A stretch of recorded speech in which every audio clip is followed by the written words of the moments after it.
Assalamualaikum warahmatullahi wabarakatuh. Ibu-ibu dan bapak-bapak yang dirahmati oleh Allah, alhamdulillah di siang hari ini kita masih diberi kesempatan untuk berjumpa dalam keadaan sehat walafiat dan dalam keadaan menunaikan ibadah puasa. Dan saya pun mohon maaf yang sebesar-besarnya atas keterlambatan saya. Tapi alhamdulillah Allah pun masih berkenan untuk menakdirkan kita berjumpa. Karenanya mari kita ungkapkan puji dan syukur kita kehadapan Allah Subhanahu wa taala atas semua limpahan rahmat, hidayah serta nikmat-nikmatnya. Alhamdulillahirrahman, alamal Quran, khalaqal insana alamahul bayan. Ashadu alla ilaha illallahul wahidul qahar, al-azizul ghafar, mukawwirul laili ala nahar. Wa ashadu anna muhammadan abduhu wa rasuluh, wa habibuhu wa khaliluh. Allahumma sholli ala sayyidil mursalin, wa ala alihi wa sahbihi ajmain. Wa man tabi'ahum bi isanin ila yaumidin, amma ba'd. Qala Allah Ta'ala fi kitabihil karim, a'udzu billahi minasyaitonir rajim. Bismillahirrahmanirrahim. Kuntum khairu ummatin ukhrijat lin-nasi ta'muruna bil ma'rufi wa tanhauna 'anil munkari wa tu'minuna billah al-ayah. Wa qala Rasulullah sallallahu alaihi wasallam, kullu mauludin yuladu 'alal fitrah fa abawahu yuhawidanihi ayunasironihi ayumajisonihi. Ibu-ibu dan bapak-bapak yang dirahmati oleh Allah, saya yang berada di hadapan ibu dan bapak adalah sebagai salah satu contoh mantan kafir. Dan disebut dengan istilah mantan kafir, saya pun mengucapkan alhamdulillah. Karena mantan kafir itu adalah orang yang mendapatkan hidayah Allah. Sangat berbeda kalau disebut mantan santri, mantan ustadz, ataupun mantan kiai. Na'udzubillah. Karena dia bukan mendapatkan hidayah Allah, tapi sebaliknya mendapatkan laknat Allah. Perbedaan antara saya dengan ibu bapak seluruhnya, saya lahir dari keluarga yang beragama Katolik. Sedangkan ibu dan bapak begitu lahir yang didengar adalah suara adzan dan iqamat. Ibu bapak berusia 5-6 tahun sudah masuk dalam untuk mempelajari kitab suci Al-Quran, belajar ngaji. Sedangkan saya ketika umur 6 tahun saya dimasukkan Sunday School, sekolah minggu, yaitu kursus untuk mempelajari agama Kristen ataupun Katolik. Dan saya mendapatkan prioritas, yaitu menikmati Sunday School secara privat yang diberikan oleh seorang Mother Overste. Mother Overste yaitu pimpinan biara. Mengapa demikian? Antara lain dikarenakan ayah ibu saya adalah donatur terbesar gereja. Ketika kemudian saya remaja, saya masuk organisasi di gereja yang namanya Legio Maria. Legio dari kata legiun, Maria maksudnya adalah Siti Maryam binti Imran, ibu daripada Nabi Isa alaihissalam. Visi misi organisasi itu adalah mencari domba tersesat. Siapa yang dimaksudkan domba tersesat? Yang dimaksudkan domba tersesat bukan kambing-kambing yang kita potong saat Idul Adha, tapi yang dimaksudkan domba tersesat adalah siapapun orangnya yang belum Kristen.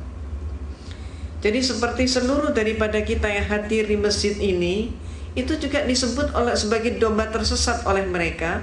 Dan inilah yang diprogram untuk dikristenkan oleh mereka. 1 tahun berikutnya saya menjadi salah satu ketua terbesar dengan jumlah anggota terbesar di tanah air kita.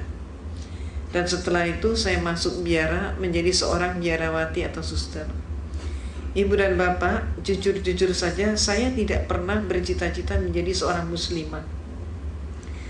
Cita-cita saya menjadi seorang biarawati dan saat itu sudah tercapai.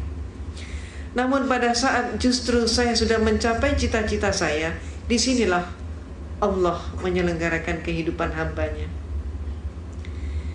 Pada saat saya di biara, dari seluruh mereka yang masuk biara hanya ada 2 orang saja. Satu adalah diri saya yang diberi tugas khusus, yaitu untuk kuliah di biara dan sekaligus kuliah di Institut Filsafat Teologia yang disebut Seminari Agung, pendidikan akhir pastor. Di sanalah saya menekuni comparative religion, termasuk menekuni Islamologi. Tapi Islamologi yang saya terima di sana bukan untuk menyatakan Islam agama yang hak, tapi sebaliknya untuk menyatakan Islam agama yang jelek. Mereka menyatakan, kalau Anda ingin tahu tentang Islam, lihat saja umat Islam di Indonesia. Maka di Indonesia ini orang yang melarat agamanya apa?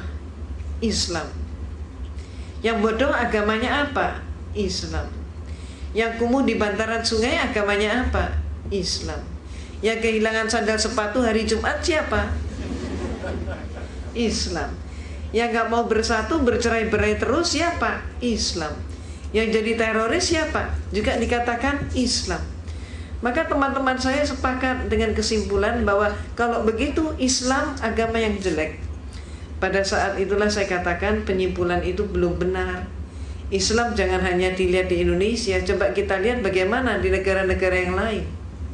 Saya kemukakan contoh, coba kita lihat bagaimana di Filipina. Di Filipina ternyata orang yang melarat dan bodoh agama mereka bukan Islam, tapi adalah Kristen dan Katolik. Meksiko adalah negara yang miskin, dan di sana yang jadi maling ayam, pencopet, pencuri, pemabuk, pemerkosa, penjudi dan lain sebagainya tidak ada satupun yang Islam. Semuanya adalah Katolik atau Kristen. Mesir keadaannya berbalik dengan tanah air kita.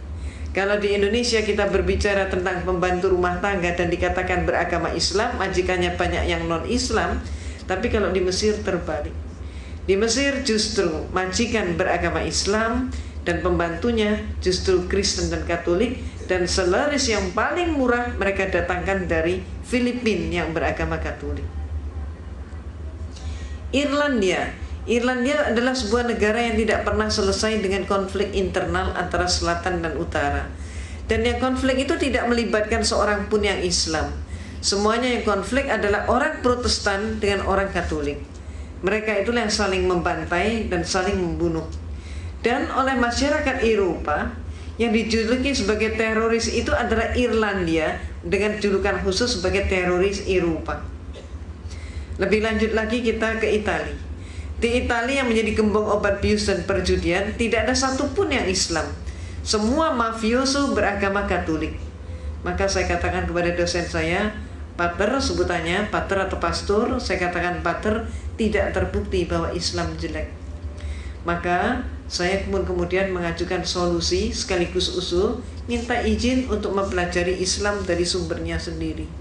Izin diberikan, tapi dengan satu instruksi, mencari kelemahan Islam. Inilah untuk pertama kali saya berkenalan dengan Islam.